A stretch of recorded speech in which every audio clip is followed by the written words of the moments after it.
এটা হলো প্রতিষ্ঠিতমূলক কিতাব। এটা এমন কিতাব যেদিন জন্ম নিয়েছে রসুলের জামানায় যে পাওয়ারটা ছিল, যে ক্ষমতাটা ছিল, একই ক্ষমতা আজও আছে। আর যেদিন পশ্চিম দিকে সূর্য উঠে পৃথিবী ধ্বংস হবে, সেই দিনও একই ক্ষমতাতে থাকবে। এর আশ্রয়ে, এর কাছে যদি কেউ হেদায়েতের উপকরণ নেয়, যেমন উমর আবু বকরকে রাস্তা দেখিয়েছেন, ওই রকম আজও আমাদেরকে রাস্তা দেখাবে। অতএব এটা প্রতিষ্ঠিতমূলক কিতাব। আল্লাহ তাবারাক ওয়া তাআলা বলছেন, কিতাবটার উপরে তুমি 100-তে 100 বিশ্বাস আনো, কোনো রকম সন্দেহ করবে না। যালিকাল কিতাবু লা রাইবা ফীহি। এবার 2 নম্বরে বলছেন হুদাল লিল মুত্তাকিন। যে ভীতু হবে, আল্লাহকে ভয় করবে, এই কিতাব তাকে আল্লাহর রাস্তা দেখাবে। কিতাবকে প্রশ্ন করেন, তুমি এসেছিলে কখন আর কেন এসছো? কিতাব উত্তরে বলবেন, বিসমিল্লাহির রহমানির রহিম, শাহরু রমাজান আল্লাযী উনজিলা ফীহিল কুরআনু হুদাল লিন্নাস। আমি রমজান মাসে এসেছি, রমজান মাসে নাজিল হয়েছি, রমজান মাসে আসতে শুরু করেছে। আমি এসেছি কেন না মানুষকে হেদায়েত দিব, এটা নয়, হেদায়েতের রাস্তা বলে দিব। হেদায়েতের মালিক হলেন আল্লাহ। হুদাল লিন্নাস, যে আমার কাছে আসবে তাকে আমি হেদায়েতের রাস্তা বলবো। কিন্তু হেদায়েত পাবে কে? আল্লাহর ভয় যার দিলে আছে। যার দিলে ভয় নাই সে হেদায়েত পাবে না। এর জন্য আল্লাহ বলছেন হুদাল লিল মুত্তাকিন। আমাদের দ্বিতীয় গুণ, আমাদেরকে ভীতু হতে হবে। প্রথম নম্বর গুণ হচ্ছে কোরআনের বিশ্বাস রাখতে হবে, আর দ্বিতীয় নম্বর গুণ হচ্ছে আমাদেরকে হেদায়েত নিতে গেলে আল্লাহর ভয় থাকতে হবে। এবার একটা উদাহরণ দিব। আপনারা মুর্শিদাবাদের সীমান্ত এলাকার লোক, পাশেই বীরভূম, বেশি দূর নাই বীরভূম, তাই না? তো আপনারা বীরভূম সীমান্তের লোক, অতএব আপনারা আখ বলেন। আখ, আখ না কুশার? জি আখ। তো একটা আখ আপনার হাতে ধরিয়ে দিলাম। আখটা ধরে আপনার বিশ্বাস যে এর ভিতরে মিষ্টি আছে, আছে না নাই? পাবেন কি করে? মিষ্টিটা নিতে গেলে লাগবে কি? দাঁত। যার দাঁত নাই ও মিষ্টিটা পাবে? একবার হ্যাঁ না বলেন। আমি বলছি না যে অন্য জায়গায় ঠুকে ঠুকে খানগা, উদাহরণ দিচ্ছি, যতটা বলছি অতটা বুঝেন। একটা দাঁতওয়ালার হাতে আখ, আর একজন দাঁত নাই তার হাতে আখ, এক হবে? তো আল্লাহ তাবারাক ওয়া তাআলা বলছেন, এই কিতাবটার ভিতরে কোনো সন্দেহ নাই, কিন্তু হেদায়েত পাবে কে? এই আখের ভিতরে মিষ্টি আছে, কোনো সন্দেহ নাই দুজনেরই, কিন্তু মিষ্টি পাবে কে? যার দাঁত আছে সে আখের ভিতরে মিষ্টিটাকে চুষে বের করে জান ঠান্ডা করে নেবে, পেট ভরিয়ে নেবে। কিন্তু যার দাঁত নাই, জানে যে এর ভিতরে সব কিছু আছে, লাভ তার হবে না। তেমনি গিরিশচন্দ্র সেন গোটা কোরআনের তর্জমা করলো, দাঁত ছিল না, হেদায়েত পেল না। যেহেতু গিরিশচন্দ্র সেনের কাছে আরবি ছিল, আরবি জ্ঞান ছিল, বাংলাতে তার তর্জমা করে দিল। কিন্তু বন্ধুরে, তার ভিতরে আল্লাহর ভয় ছিল না। এই জন্যে এত বড় মিষ্টি কিতাবকে সে তর্জমা করলো, কিন্তু তার জিভে একটুকু মধু লাগলো না। আর হযরত উমরের ভিতরে আল্লাহর ভয় ছিল, গোটা কোরআন তর্জমা করেননি। বিসমিল্লাহির রহমানির রহিম, ইন্নানি আনাল্লাহ লা ইলাহা ইল্লা আনা ফা'বুদুনি ওয়া আকিমিস সালাতা লিযিকরি। একটা আয়াত শুনলো উমর, আর তার জীবনটা গোটা চেঞ্জ হয়ে গেল। ওরে এত মধুর জিনিস আর পৃথিবীতে কিছু নাই। কথার কি গাঁথুনি রে! আল্লাহ তার নিজের পরিচয় দিয়ে বলছে যে তোরা আমাকে স্মরণ করবি তো সালাত আদায় কর। একখানা আয়াতে এত মধু লেগে গেল উমরকে। উমর তার বোন আব্দুল্লাহ ভাইকে বলছে, চল চল চল, আমি যে নবীর মাথা নিতে এসেছি তার কাছে চল। আমি মাথা নিব না, বরং মাথা তাকে দিয়ে দিব রে। তার মানে হচ্ছে এই কিতাবের ভিতরে সন্দেহ থাকলে চলবে না। দ্বিতীয় নম্বর হচ্ছে আল্লাহর ভয় থাকতে হবে।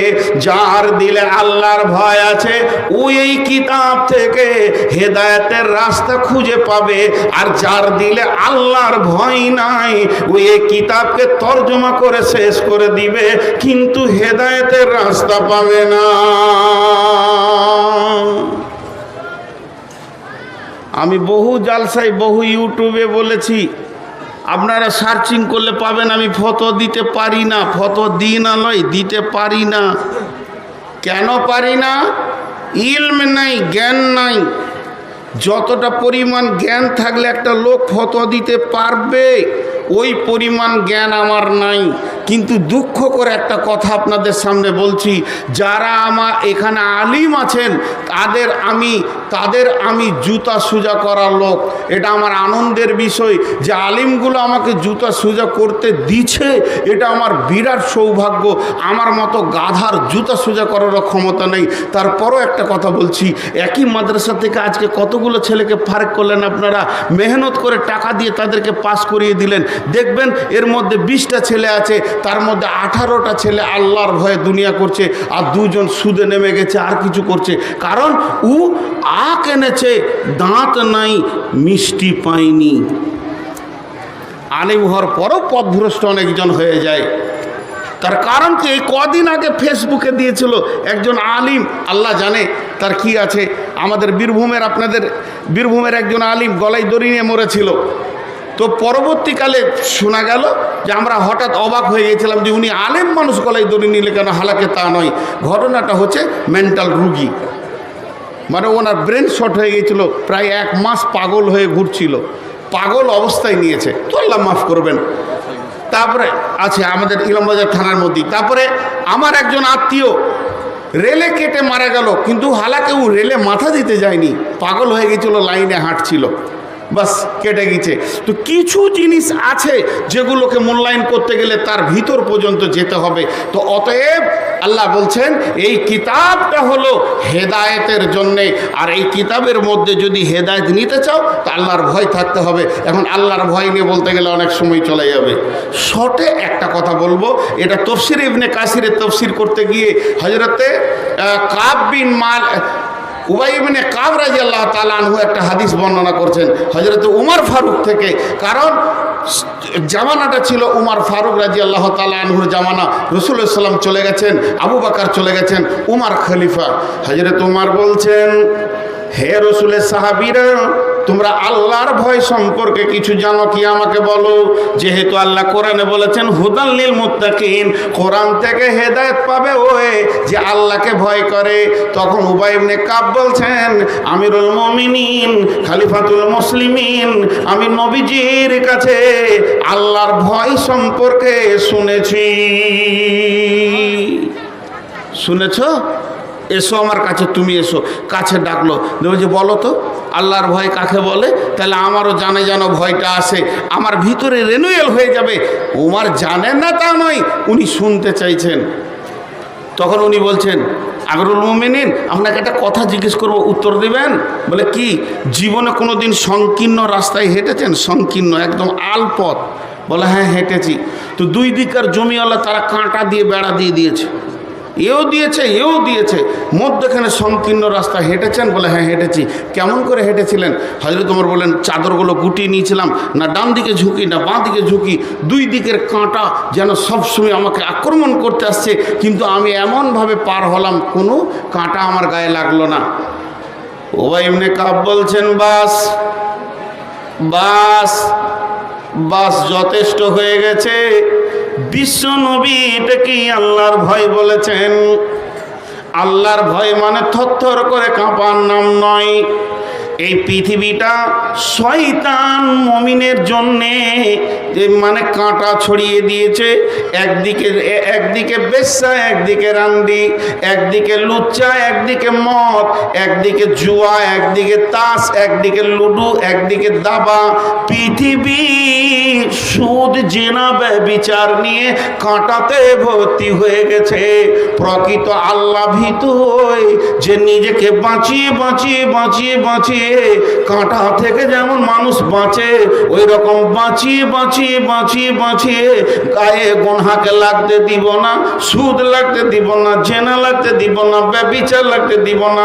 না রে মন, আমার গায়ে যেন জুয়োর দাগ না লাগে, তাসের গায়ে হাত দিব না। এইরকম বাঁচিয়ে বাঁচিয়ে যে কবরে চলে গেছে, প্রকৃত ওই লোকটি আল্লাহকে ভয় করেছে। তাহলে দুইটা বলা হলো, এক নম্বর কিতাবকে সন্দেহ করা যাবে না, দুই নম্বর আল্লাহর ভয় রাখতে হবে। কয়টা বলা হলো? 8টার মধ্যে আর কটা আছে? তাহলে 4টা, তাই তো? তাও চুপ করে বসে আছে। 8টার মধ্যে 2টো বলা হলো আর 4টা থাকে। ওই যে হ্যাঁ তাই থাকে। নাম্বার 3, আল্লাযীনা ইউমিনুনা বিল গায়বি, আল্লাযীনা ইউমিনুনা বিল গায়বি। আল্লাহ বলছেন ওই লোকেরা সফলতা পাবে রে, বেঁচে যাবে রে, যারা অদৃশ্যের ওপরে ঈমান এনেছে। আল্লাহকে দেখা গেল না, আছে না নাই? আল্লাহ আছে না নাই? আছে না আছেই? কোনটা ঠিক? আল্লাহ আছে, জাহান্নাম আছে, জান্নাত আছে, পুলসেরাত আছে, মিজান আছে, কবরের আযাব সত্য, কবরে শান্তি সত্য, 3টে প্রশ্ন করা হবে সত্য, জাহান্নাম সত্য, জাহান্নামের আগুন একে অপরে ছিঁড়াছিঁড়ি করছে সত্য, আর কিয়ামতের মাঠে দাঁড়িপাল্লা ওজন করা হবে সত্য, সেখানে ডান হাতে বাঁ হাতে সার্টিফিকেট দেওয়া হবে সত্য, হাজে কাউসারের ব্যবস্থা আছে সত্য, ওরে আমার রহমতের ছায়া আছে সত্য, কিয়ামতের মাঠে নামাজীদের চেহারায় নূরের আলো জ্বলবে সত্য, যেগুলো কোনোদিন দেখা যাবে না, মরার আগে পর্যন্ত দেখা যাবে না। এইগুলির ওপরে এতটাই বিশ্বাস রাখতে হবে, যেমন চোখে দেখলে বিশ্বাস হয় ওই রকম বিশ্বাস রাখতে হবে। আল্লাযীনা ইউমিনুনা বিল গায়বি।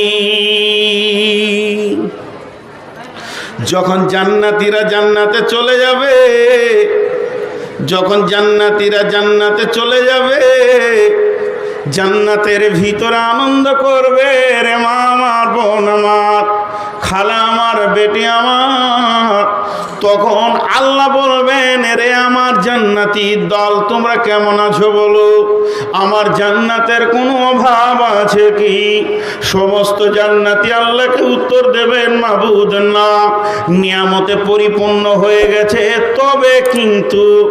তবে কিন্তু মানে আবার কেন গিট লেগে গেছে রে বাবু?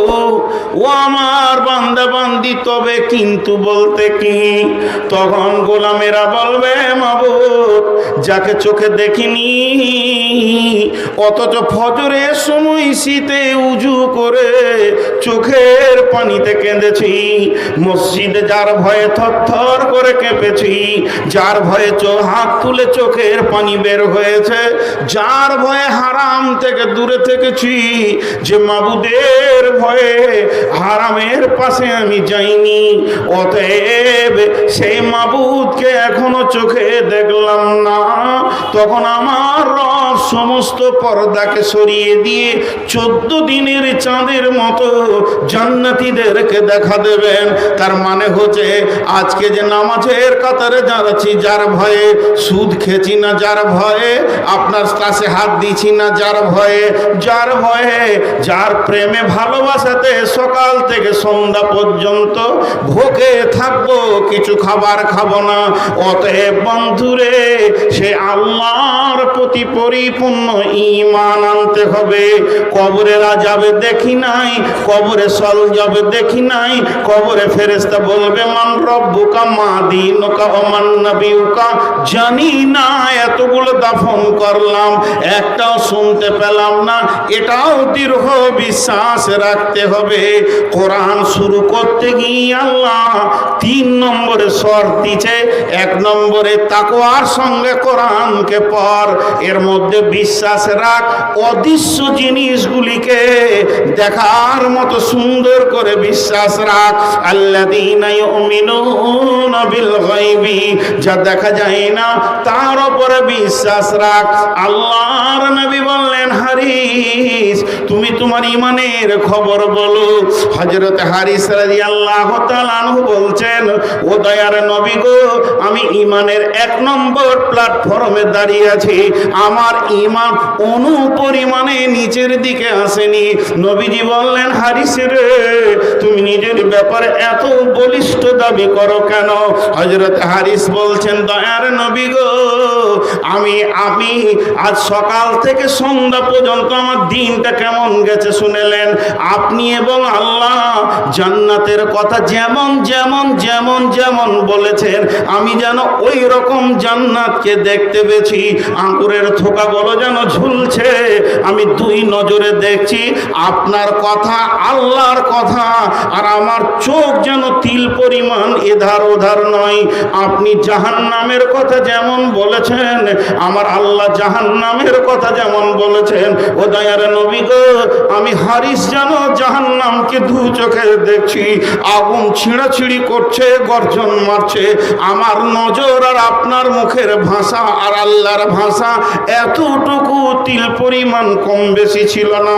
নবীজি বলেন, হারিস রে, তুমি যে ঈমানের দাবি করেছ, তোমার দাবিটা হলো সত্য।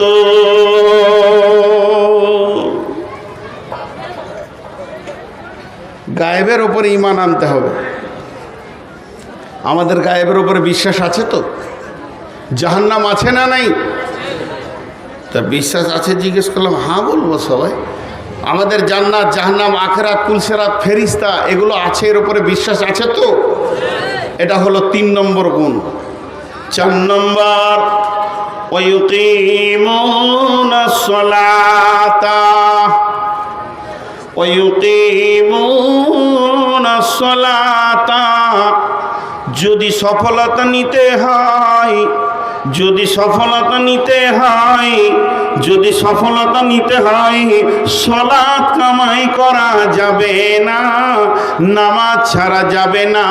একটা বেনামাজি ইমানদার হতে পারে না, বেনামাজি ইমানদার হতে পারে না, ইমানদার বেনামাজি হতে পারে না, ইমানদার বেনামাজি হতে পারে না। একটা আত্মার দেহ, দেহ ছাড়া আত্মা থাকে না, আত্মা ছাড়া দেহ বাঁচে না। ঈমান ছাড়া নামাজ থাকে না, নামাজ ছাড়া ঈমান বাঁচে না। অতএব আল্লাহ বলছেন, আল্লাযীনা ইউকিমুনাস সালাতা। ও মুমিনের দল, তুমি যদি হেদায়াত আর কামিয়াব নিতে চাও, তো নামাজ তোমাদেরকে পড়তে হবে।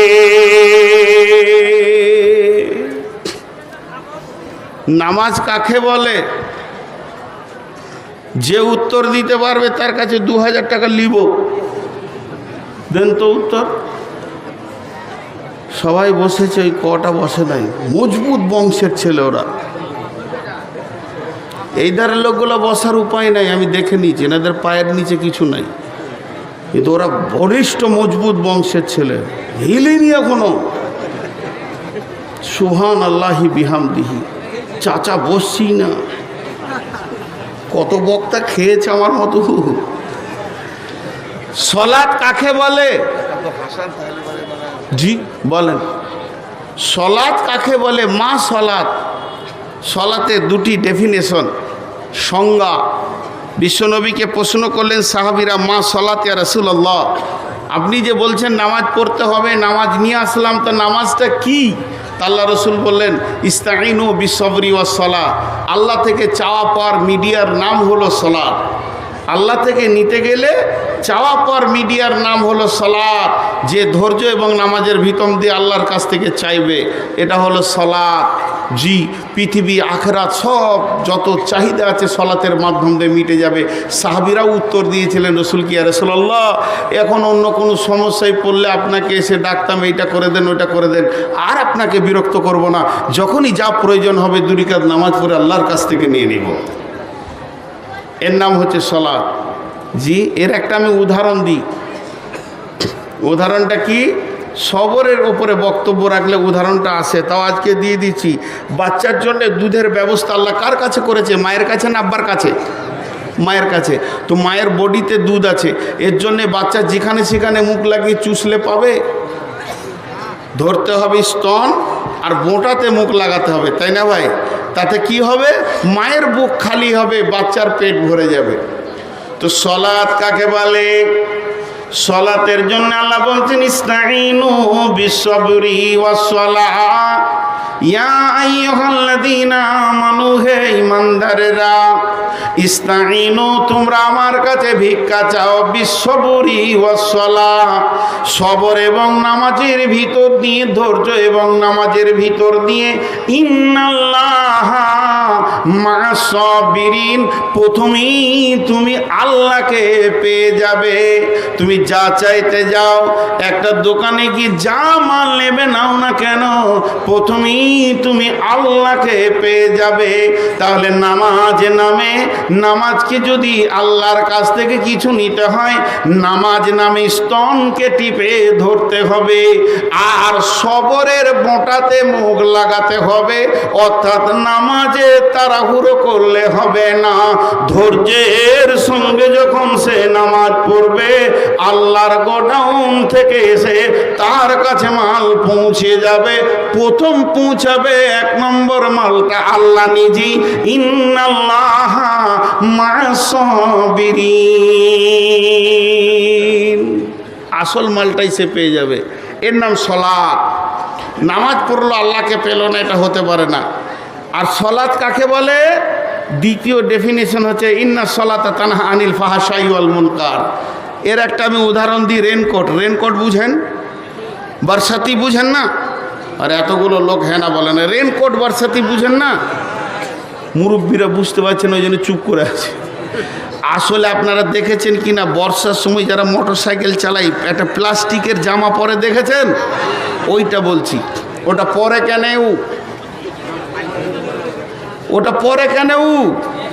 টাকা আছে, পয়সা আছে, মোবাইল আছে, জামা আছে, গেঞ্জি আছে, প্যান্ট আছে, মুষলধার বৃষ্টি হবে, আমার গায়ে পানি লাগবে না। তাহলে হলো কি?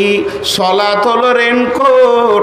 যে সলাৎ পরে নিবে, নামাজ পড়ে নেবে, পৃথিবীতে মুষলধার গুনহার বৃষ্টি হবে, ওই লোকটার গায়ে লাগবে না।